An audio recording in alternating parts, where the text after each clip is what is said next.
आइए बच्चों, आज हम लोग 8.1 का क्वेश्चन नंबर 3 देखेंगे। दिया हुआ है यदि sin a बराबर 3/4 तो cos a और tan a का मान ज्ञात कीजिए। ठीक है, तो त्रिभुज ये बी सी लिए हैं जिसमें कोण b बराबर क्या है 90 डिग्री। तो इसमें लंब क्या है, लंब है बी सी और आधार क्या है ए बी है। ठीक है बच्चों, तो यहाँ पे दिया हुआ है, दिया क्या है, दिया है ना, दिया क्या है sin a बराबर 3/4। तो sin a बराबर 3/4, तो बच्चों आप लोग जानते हैं sin a बराबर क्या होता है, तो लंब बटा कर्ण। तो यहाँ पे हम लोग लंब बटा कर्ण लिखेंगे। ठीक है, क्या लिखे, लंब बटा हम लोग कर्ण लिख दिए। ठीक है ना, तो यहाँ पे लंब कितना है 3 है और कर्ण कितना है 4 है। ठीक है, हम लोग दिए, इसका मतलब आधार यहाँ पे नहीं दिया तो आधार निकालेंगे। ठीक है, तो समकोण त्रिभुज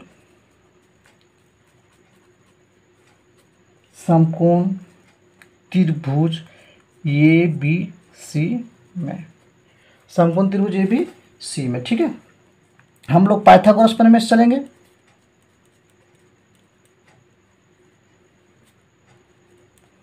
पाइथागोरस प्रमेय से, ठीक है, तो क्या होता है,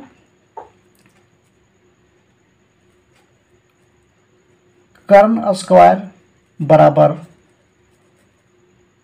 लंब स्क्वायर प्लस आधार स्क्वायर। ठीक है, तो क्या निकालना है बच्चों, आधार निकालना है ना। तो कर्ण यहाँ पे दिया हुआ है नहीं, कर्ण दिया हुआ है 4 और लंब कितना दिया हुआ है 3 दिया हुआ है, आधार नहीं दिया हुआ है। तो चलिए हम लोग क्या करेंगे, कर्ण दिया है तो 4 देंगे, 4 पर स्क्वायर देंगे, बराबर लंब कितना है 3 पर स्क्वायर देंगे। ठीक है, प्लस आधार पर आधार स्क्वायर देंगे। ठीक है, चलिए अब क्या करेंगे, इसको गुना करेंगे, 4 चौका 16 हो जाएगा, बराबर 3 तिया 9 हो जाएगा, प्लस आधार पर स्क्वायर हो जाएगा। ठीक है ना बच्चों, अब क्या करेंगे 16 है, ठीक है, अब इधर 9 है तो इसको लाएंगे इधर 9 को, क्या हो जाएगा प्लस में है तो क्या हो जाएगा माइनस में हो जाएगा। ठीक है, चिन्ह परिवर्तित हो जाता है, यदि माइनस में होता है तो क्या हो जाता है प्लस में, और प्लस में तो क्या होता है माइनस में।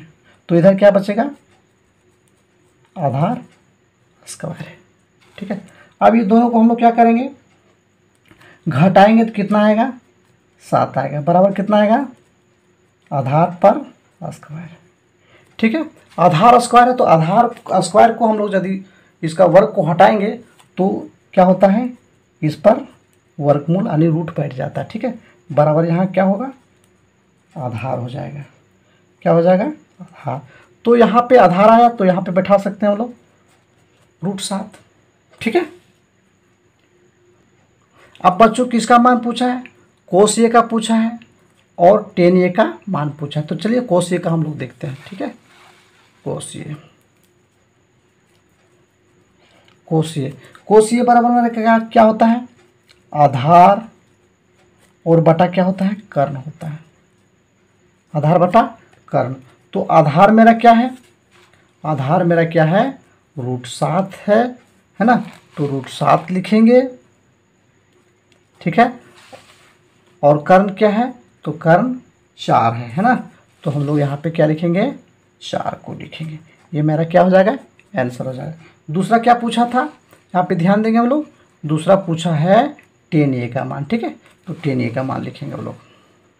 चलिए tan a बराबर होता है लंब बटा आधार, लंब बटा आधार। तो लंब कितना है, तो लंब कितना है 3 है और आधार कितना है बच्चों, आधार दिया हुआ है √7। ठीक है, ये मेरा क्या हो जाएगा आंसर हो जाएगा बच्चों। यदि हमारी वीडियो को समझ में आया है तो ज़रूर लाइक एंड सब्सक्राइब करें। धन्यवाद।